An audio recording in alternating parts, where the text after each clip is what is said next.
And the heroes of Apollo 11 inspired an entire nation and generations of future explorers. They include an astronaut from Emsworth who has spent months in outer space. Guidotti reports.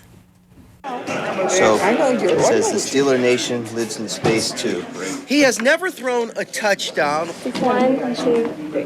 Perfect. nor shot a puck into the back of the net to win a game. So nice to have met you. See you again. But he is as big a hometown hero Nice of you to look after your parents. I try.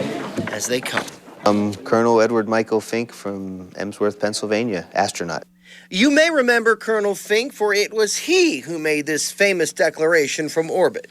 But we like to say, though, that up here in space,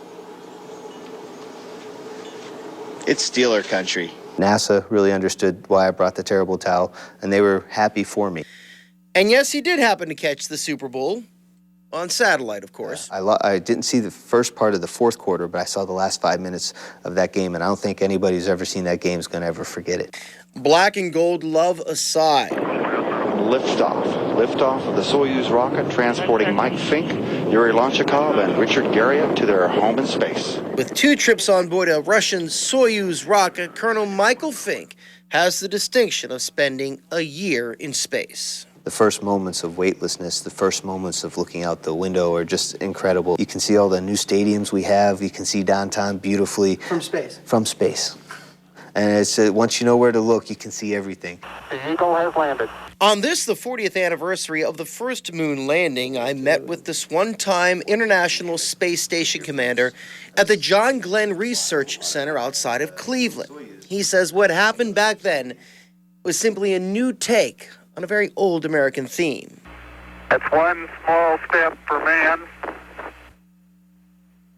one giant leap for mankind. Well, that's what it means to be an American.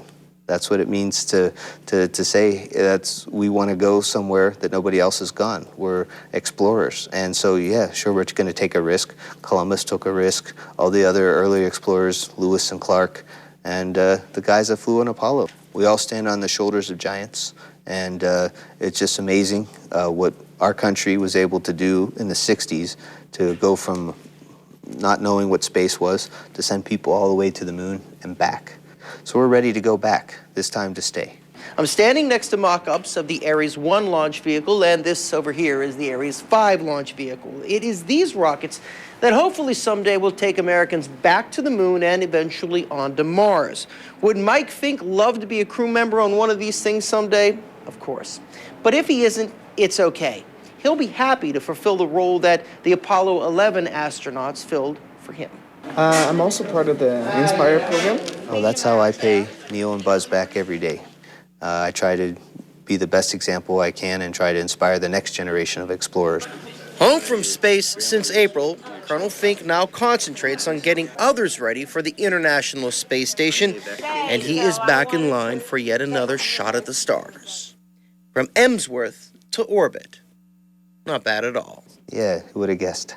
At NASA's John Glenn Research Center, Guidotti, KDKA-TV News. Really is a modern-day explorer, to say the least. And with the shuttle set to retire, America is building a new ship to go back to the moon by the year 2020.